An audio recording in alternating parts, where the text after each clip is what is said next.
প্রিয় হাজরিন, গত সপ্তাহের আলোচনা ছিল কুরবানি কার উপরে ওয়াজিব, এই বিষয় নিয়ে আলোচনা হয়েছে।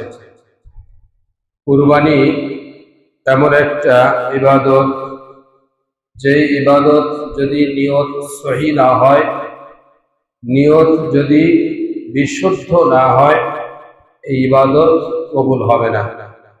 শুধু কুরবানি নয়, ইবাদত যদি নিয়ত যদি শুদ্ধ না হয়, তাহলে কোনো ইবাদতই আল্লাহর কাছে গ্রহণযোগ্য না, কোনো ইবাদতটাই আল্লাহ কবুল করবেন না। আর নিয়ত যদি সহি হয়, অল্প আমলও যদি হয়, ইবাদতটা যদি ছোটও হয়, তবু আল্লাহ কবুল করে নেবেন। এজন্য আমরা কুরবানি করব, লোক দেখানো কুরবানি কেউ করবো না। আল্লাহ তাআলাকে রাজি খুশি করার উদ্দেশ্যে আল্লাহর রাস্তে কুরবানি করি, এটা একেবারে পাকাপোক্ত নিয়ত ইরাদা করে নেই। যারা কুরবানি করব আমরা মনের মধ্যে যদিও একটু গরমিল থেকে থাকে, তবুও সেটা থেকে আমরা পরিবর্তন হয়ে নিয়তটা ফিরিয়ে নেই, আল্লাহর কাছে এভাবে নিয়ত করি, আল্লাহ আমাকে কুরবানি করার যে সামর্থ্য দিয়েছেন, আমি একমাত্র আপনাকে রাজি খুশি করার উদ্দেশ্যেই কুরবানি করব, কোনো লোক দেখানোর উদ্দেশ্যে নয়। এইভাবে যাদের উপরে কুরবানি ওয়াজিব হয়েছে তারা নিয়ত করবে। আর যাদের উপরে কুরবানি ওয়াজিব হয় নাই, গরিব মানুষ কিন্তু নিয়ত করছে সওয়াবের আশায় কুরবানি করব, গরিব মানুষ যার উপরে নিসাব সাব্যস্ত হয় নাই, অর্থাৎ নিসাবের মালিক হয় নাই, 52.5 ভরি রূপা কেনার মতো সামর্থ্য যার নাই, সে হলো নিসাবের বাহিরে। এই নিসাবের বাহিরে যিনারা আছেন, যিনারা গরিবের মধ্যে আছেন, মনের মধ্যে ইচ্ছা যাচ্ছে, সব যাচ্ছে, ইচ্ছা হয়েছে একটা কুরবানি করব, নিয়ত করবেন এভাবে, আমার উপরে কুরবানি ওয়াজিব হয় নাই, আয় আল্লাহ আমি সওয়াবের আশায় আপনাকে রাজি খুশি করার উদ্দেশ্যে কুরবানি করব, আল্লাহ তাআলা গরিবের কুরবানিও কবুল করে নেবেন। যে ইবাদত যেই মানুষই করুক, আল্লাহ তাআলা সকলের ইবাদত অন্তরের সাথে মিলায় কবুল করবেন। আর অন্তরের সাথে যদি মিল না থাকে, এই ইবাদত কবুল হবে না। গত সপ্তাহের আলোচনা আমাদের মধ্যে ছিল, একই পরিবারের মধ্যে 51ভুক্ত সংসার, কয়েকজন সন্তান আছে, বাবাও বেঁচে আছে, সংসার আয় উন্নতি সব বাবার কাছে আছে। যদি ছেলেরা মিলে, বাবা মিলে, যেহেতু সংসারের 51ভুক্ত সংসার, ওই সংসারে বাবার উপরে কুরবানি ওয়াজিব, সন্তানদের উপরে কুরবানি ওয়াজিব নয়। যদি ওয়াজিব নাও হয়ে থাকে, বাবা যদি মনে করে যে আমি একটা কুরবানি করব, আল্লাহর রাস্তে একটা সওয়াবের আশায় কুরবানি করব, তাও করতে পারবে। গরিবদের জন্য সুযোগ আছে, গরিবরা যেন এটা মনে না করে যে এই কুরবানি শুধু বড় লোকদের জন্য, গরিবদের জন্য নয়, সওয়াব তো গরিবদের জন্য দরকার আছে, নাকি বলেন? যারা সামর্থ্যবান নয়, তারা যদি মনে করে আমি একটা ছাগল হলেও কুরবানি করব, আল্লাহ যদি তৌফিক দান করেন, কিন্তু সেটা সওয়াবের আশায়, আল্লাহ সেই কুরবানিও কবুল করে নেবেন।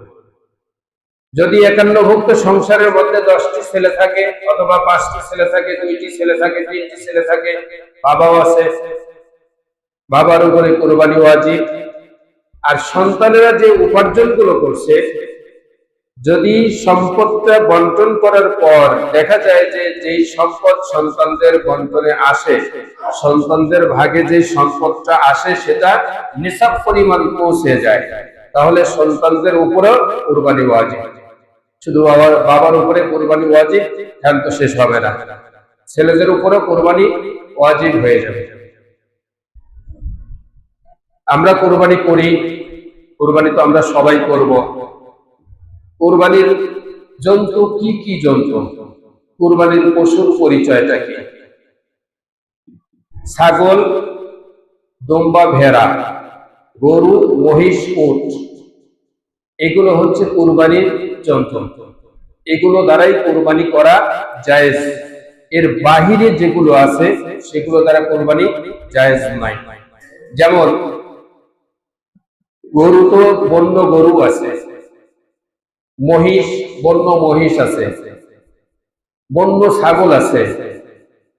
এই বন্য ছাগল যদি পাহাড়ে থেকে ধরে নিয়ে এসে বাড়িতে লালন পালন করা হয়, পোষ মানানো হয়, সেটা দিয়ে যদি মনে করে যে আমি কুরবানি করব, জায়েজ হবে না। কারণ সেটার মূল হলো বন্য। গৃহপালিত পশু হতে হবে। যেই পশুগুলো গৃহপালিত হয় সেই পশু দ্বারা কুরবানি জায়েজ, আর যেগুলো গৃহপালিত নয় সেগুলো দ্বারা কুরবানি করা জায়েজ নাই। হরিণ যদি কেউ গৃহপালিত মনে করে যে হরিণ আমরা বাড়িতে নিয়ে আসলাম, খাওয়াই দাওয়া পালন করছে, লালন পালন করা হচ্ছে, এটা হরিণ কুরবানি করি, হবে না। হরিণ এর জন্মগত ভাবে এটা বন্য, এটা গৃহপালিত পশু নয়। এজন্য হরিণ দ্বারা কুরবানি জায়েজ নাই। তবে গোশত খাওয়া জায়েজ। কেউ যদি জবাই করে গোশত খায়, গোশত খাওয়া জায়েজ। বন্য মহিষের গোশত খাওয়া জায়েজ, বন্য ছাগলের গোশত খাওয়া জায়েজ, পাহাড়ি ছাগলের গোশত খাওয়া জায়েজ, কিন্তু সেগুলো দ্বারা কুরবানি করা জায়েজ হবে না। এখন এই যে গরু, মহিষ, উট, ছাগল, ভেড়া, দুম্বা, এগুলো দ্বারা আমরা কুরবানি করব। বয়সের তারতম্য থাকতে হবে। এই পশুগুলোর বয়স কতদিন হতে হবে? পশুগুলোর বয়স, ছাগল, ভেড়া, দুম্বা 1 বছর বয়স হতে হবে। বিশেষ করে ছাগলের বয়স 1 বছর পূর্ণ হতে হবে।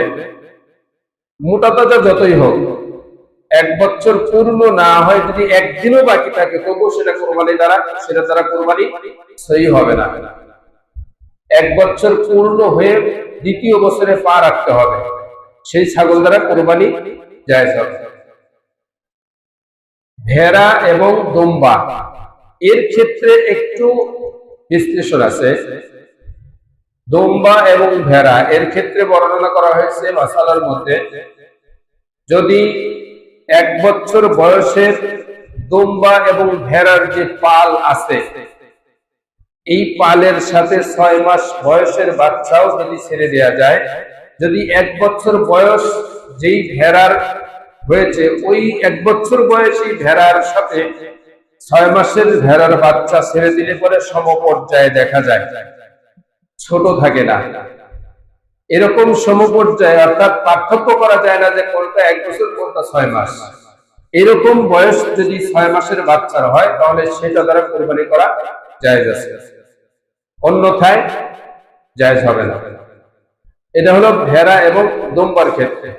ছাগল যত মোটা তাজাই হোক 1 বছর বয়স পূর্ণ হতে হবে, একদিনও কম থাকা যাবে না। গরু এবং মহিষ এগুলোর বয়স পূর্ণ 2 বছর হতে হবে, একদিনও কম রাখা যাবে না, কম থাকা যাবে না। যদি একদিনও কম হয় তাহলে সেটা দ্বারা কুরবানি সহি হবে না। কিন্তু গরু তো আমরা সবাই পালি না, তাহলে কেমনে বুঝবো যে এই গরুর বয়স 2 বছর হয়ে গেছে? তো বয়স তো 2 বছর হতেই হবে। এখন হাটে গেলে দেখা যায় 1.5 বছর বয়সের বাচ্চাগুলো শরীরে 7-8 মন, 9 মন, 10 মন গোশত, এরকম কোয়ালিটির গরু অনেক। হাটে গেলেই দেখা যায় যে ওই গরুটা জবাই করলে কমসে কম 8 মন গোশত হবে, 7-8 মন বেশিও হয়ে যাবে গোশত।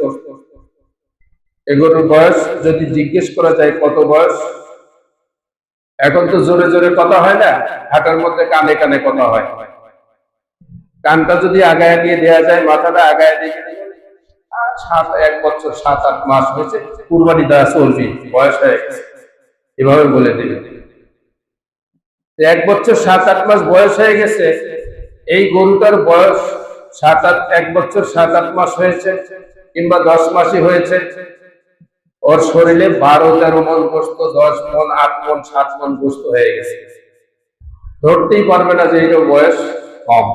2 বছর পূর্ণ হয়ে গেছে, অথচ 2 বছর পূর্ণ না বয়স 2 বছর পূর্ণ না হলে ওটা দ্বারা কুরবানি সহি হবে না, জায়েজ হবে না, কুরবানিও হবে না। জেনে নিতে হবে যে বয়স পূর্ণ কত বছর হয়েছে।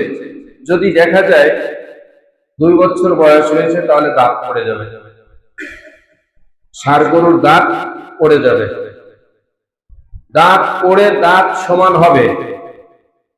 দাঁত পড়েছে, সামনের দাঁত পড়ছে, পড়ার পরে দাঁত উঠছে, উঠে আবার সমান হয়ে গেছে, এই গরুর বয়সের ক্ষেত্রে কোনো সন্দেহ থাকবে না। ষাঁড় গরু 2 দাঁত পড়ছে, পড়ার পরে 2 দাঁত আবার উঠছে, উঠার পরে সাইডের দাঁতের সাথে দাঁত সমান হয়ে গেছে বড় হয়ে, তখন বোঝা যাবে যে এই গরুর 2 বছর বয়স পূর্ণ হয়েছে। না, আমি গরু পালছি, আমি জানি, আমি দেখছি। আমার একটা গরু 22 মাসে দাঁত পড়ছে, 22 খাতা কলমের হিসাব, 22 মাসে দাঁত পড়ছে। এখন দাঁতলেই যে গরু 2 বছর বয়স পূর্ণ হলো তা কিন্তু হলো না। একটা দাঁতলো 22 মাসে, আর একটা গরু দাঁতলো 28 মাসে। এত ডিফারেন্স হয়ে গরু দাঁতছে, কিন্তু দাঁতের সাথে সাথ নাই, বয়স 2 বছর পূর্ণ হতে হবে। তা আমি যখন দেখলাম যে বয়স 2 বছর পূর্ণ হওয়া যায় কিভাবে, ওই গরুকে আমি পরীক্ষা করে দেখছি। এই যে দাঁত যে 2 মাস আগে দাঁত পড়ছে, এইটার এই 2টা দাঁত বড় হয়ে অন্য অন্য দাঁতের সমপর্যায়ে যখন হয়েছে, দাঁতের সমান হইতে হইতে বয়স 2 বছর পূর্ণ হয়ে গেছে।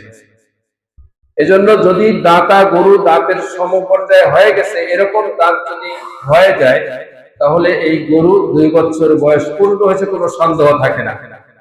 আমরা এটা যাচাই করে গরু কিনতে পারবো, তাহলে আমাদের কুরবানিটা সহি হবে। এমনি চোখের ইশারায় দেখলাম যে বয়স 2 বছর পূর্ণ হয়ে গেছে, গরু অনেক বড়, বিশ্বাসের উপরে নিয়ে আসলাম, আসলে বছর পূর্ণ হয়নি, তখন আমাদের কুরবানিগুলো হবে না। আমরা সন্দেহের মধ্যে যাব না, সন্দেহের থেকে আমরা দূরে থাকবো। দেখবো গরু দাঁতছে, ভালো কথা, দাঁত সমান হয়েছে কিনা। যদি সমান হয়ে যায়, নির্দ্বিধায় গরু কিনে নেওয়া যাবে। এটা বয়স 2 বছর পূর্ণ হয়েছে। এটা গরু এবং মহিষ। উটের ক্ষেত্রে উটের বয়স 5 বছর পূর্ণ হতে হবে। 5 বছর পূর্ণ হয়ে 6 বছরে পড়ছে, এরকম উট দ্বারা কোরবানি করা যায়। বাংলাদেশে অনেক উট কোরবানি হয়। উটের বয়স 5 বছর পূর্ণ হওয়ার একদিনও যদি বাকি থাকে, তবু সেটা দ্বারা কোরবানি সহি হবে না। এটা কোনো বয়স। এখন আমরা কোরবানির জন্তুর বৈশিষ্ট্যগুলো একটু বর্ণনা করি। কি ধরনের কোরবানি দ্বারা, পশু দ্বারা কোরবানি জায়েজ হবে।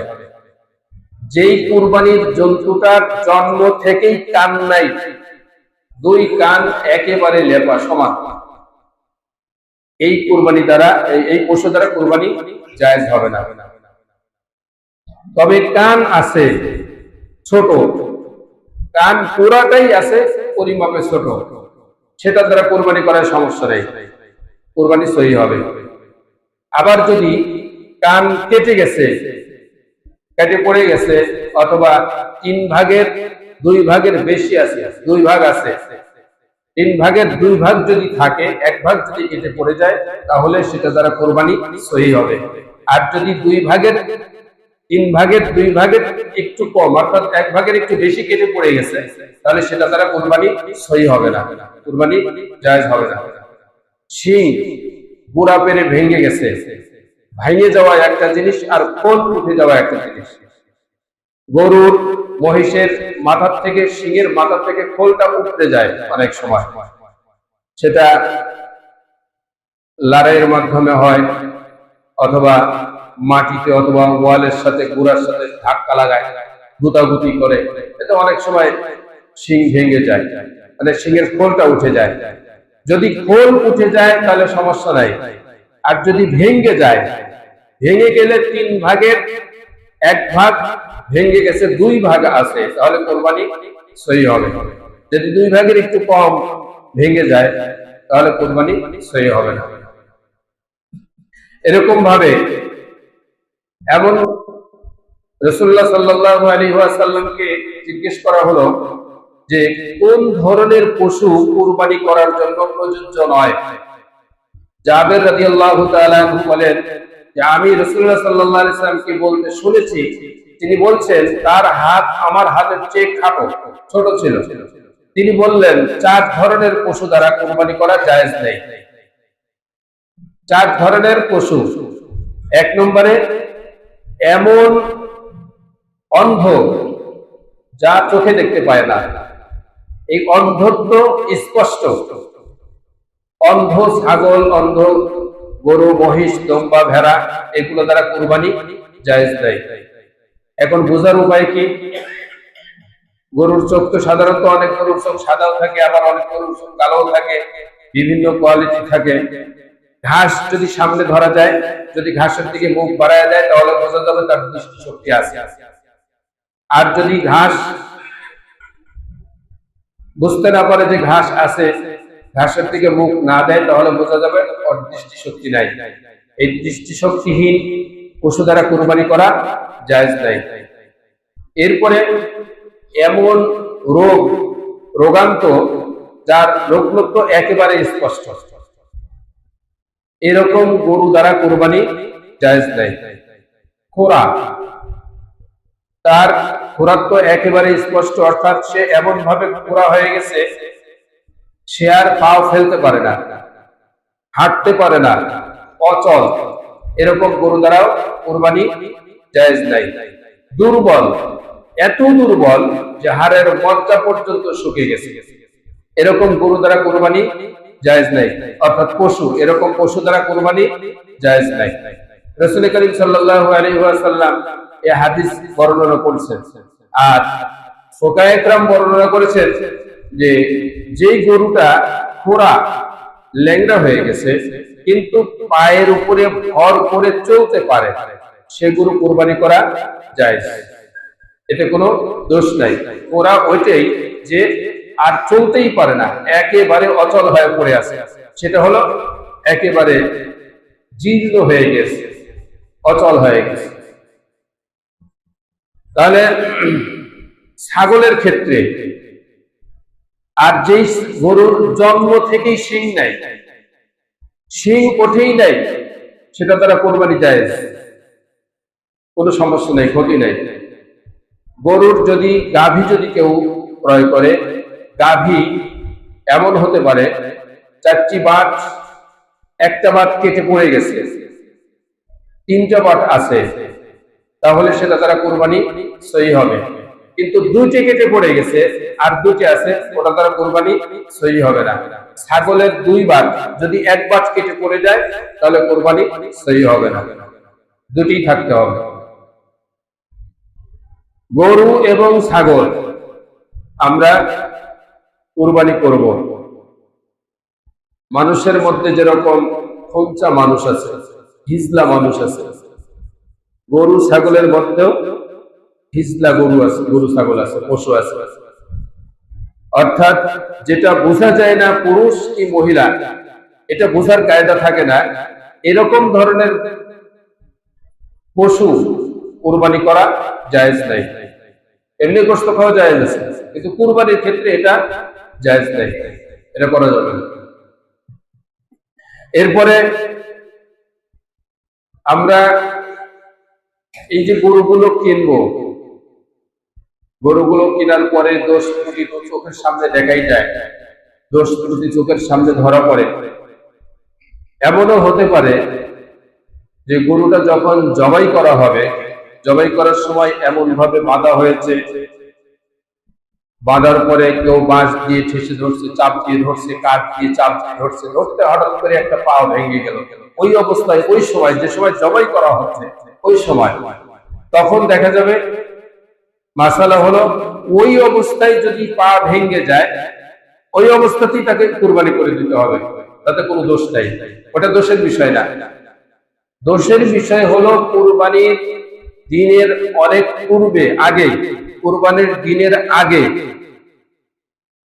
সেই গরুর পা ভেঙে গেছে অথবা কোনো সমস্যা হয়েছে, সে আর চলতে পারছে না, অচল হয়ে গেছে, ওই গরু দ্বারা কুরবানি করা জায়েজ হবে না। তো যে সময় জবাই করা হচ্ছে, জবাই করার সময় শক্ত করে ধরার কারণে যদি তার পা ভেঙে যায় অথবা পাঁজরের হাড্ডি ভেঙে যায়, কামানের হাড্ডি ভেঙে যায়, তাতে সমস্যা নাই, কুরবানি সহি হবে। কুরবানি করার জন্য যিনারা কুরবানি করবেন, নিজে কুরবানি করা উত্তম, নিজ হাতে কুরবানি করা উত্তম। যদি কেউ নিজ হাতে কুরবানি করতে না পারে, তাহলে এলাকার মধ্যে যারা কুরবানি করতে পারে, মাদ্রাসার শিক্ষক, মসজিদের ইমাম সাহেব আছেন, মুয়াজ্জিন সাহেব আছেন, এবং সমাজের মধ্যে যারা কুরবানি করতে পারেন, তাদেরকে দিয়ে কুরবানি করায় না, দোষ নেই। তবে কুরবানি যিনি করবেন তাকে আপনারা একটা পারিশ্রমিক দিবেন। তবে এই পারিশ্রমিকটা যেন গোশতের মাধ্যমে অথবা চামড়ার মাধ্যমে বিনিময় না হয়। যদি গোশতের মাধ্যমে, চামড়ার মাধ্যমে বিনিময় হয়ে যায়, তাহলে কুরবানি হবে না, কারো কুরবানি হবে না। অনুরূপ ভাবে যদি কসাই নিয়ে আসা হয়, কসাইকে যদি গোশতের বিনিময়ে, কাজের বিনিময়ে গোশত দেওয়া হয় অথবা কাজের বিনিময়ে চামড়া দিয়ে দেওয়া হয়, লেনদেন করা হয়, তাহলে কারো কুরবানি হবে না, সব কুরবানি বাতিল হয়ে যাবে। ইমাম সাহেব, মুয়াজ্জিন সাহেব এবং এলাকার মধ্যে মাদ্রাসা থাকবে, মাদ্রাসার শিক্ষক যারাই থাকবে, কুরবানি যারাই করবে, আপনারা সকলের পক্ষ থেকে একটা বাজেট করবেন, সেই বাজেট অনুপাতে সেই টাকাটা তাকে দিয়ে দিবেন। হ্যাঁ, কুরবানির গোশত যে ইমাম সাহেবকে দেওয়া যাবে না, মুয়াজ্জিনকে দেওয়া যাবে না, মাদ্রাসার হুজুরকে দেওয়া যাবে না, গ্রামের মুরব্বী যারা আছে তাদেরকে দেওয়া যাবে না, এমনটা নয়। কুরবানির গোশত বন্টন করে নেওয়ার পর আপনার অংশ থেকে আপনি যদি মোট মানুষকে বিলিয়ে দেন, কোনো সমস্যা নাই। কিন্তু যতক্ষণ পর্যন্ত আলাদাকরণ না করা হবে, এর আগে যদি কাউকে দিয়ে দেওয়া হবে, সেটা বিনিময়ের মধ্যে চলে যাবে। এটা যেন করা না হয়।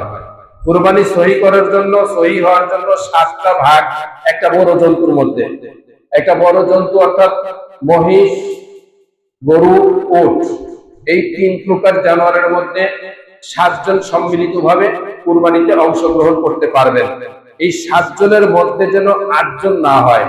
একটা বাড়িতে একজন মুরব্বী আছে, তার 2টি ছেলে আছে অথবা একটা ছেলে আছে, সে চাকরি বাকরি করছে, সে নিজে আসতে পারছে না, 2 ভাই মিলিত ভাবে বাবার কাছে বলছে, আমি আপনাকে টাকা দিলাম, এই টাকা নিয়ে আপনি অমুকের সাথে শরীক হন। তাহলে ওই বাবা 1 ভাগ, ছেলে 1 ভাগ, ছেলে 2 ভাগ, 3 ভাগ আসলো, আর বাকি থাকলো 6 ভাগ। তাহলে 6 ভাগ আর 3 ভাগ 9 ভাগ হয়ে যাবে, কারো কুরবানি হবে না। এজন্য 7-এর উপরে কোনো অংশ একটা বড় যন্ত্রের মধ্যে দেওয়া যাবে না। যদি 7-এর উপরে চলে যায়, কারো কুরবানি হবে না। আর এই যে 7 জন কুরবানি করছে, অংশীদারিত্ব নিয়েছে, এই 7 জনের অংশীদারিত্বের যে গোশত, এগুলো দাড়ি পাল্লা দিয়ে 7 ভাগে পরিপূর্ণভাবে মেপে আলাদা করতে হবে। এমনিতে চোখের আন্দাজে আলাদা করা যাবে না। যদি চোখের আন্দাজে আলাদা করা হয়, কারো কাছে যদি বেশি চলে যায়, কারো কাছে যদি কম চলে আসে, তাহলে কারো কুরবানি হবে না, কুরবানি সব নষ্ট হয়ে যাবে। এগুলো সম্পূর্ণ ভাগ করতে হবে। ছোট জানোয়ার যেমন ছাগল, দুম্বা, ভেড়া, এগুলো একজনই কুরবানি করবে, এক নামে, দ্বিতীয় নাম আনা যাবে না। গরু 7 জন, মহিষ 7 জন, উট 7 জন, এই 7 ভাগের মধ্যে সীমাবদ্ধতা থাকতে হবে, এর অতিরিক্ত যাওয়া যাবে না।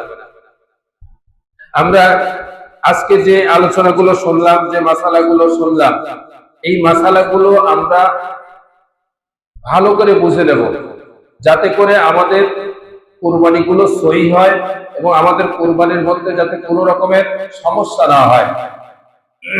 কুরবানির গোশত বন্টনের বিষয় নিয়ে আগামী জুমায় আলোচনা হবে, চামড়ার বিষয় নিয়েও আগামী জুমায় আলোচনা হবে। এরপরে আরো আনুষঙ্গিক কিছু বিষয় আছে, একই কুরবানির ভিতরে অন্য অন্য লোক শামিল হতে পারবে কিনা, যেমন ওয়াজিব কুরবানির সাথে নফল কুরবানিওয়ালা যারা, তারাও আসতে পারবে, আকিকার অংশ নিতে পারবে, মান্নতের কুরবানির অংশ নিতে পারবে, আবার নফল কুরবানির অংশ নিতে পারবে। এই নফল কুরবানি, মান্নতের কুরবানি, ওয়াজিব কুরবানি, এই সমস্ত বিষয় নিয়ে আগামী জুমায় ইনশাআল্লাহ আলোচনা করা হবে। আল্লাহ তাআলা যদি হায়াতে বাঁচিয়ে রাখেন, যারা সুন্নাত কর্মী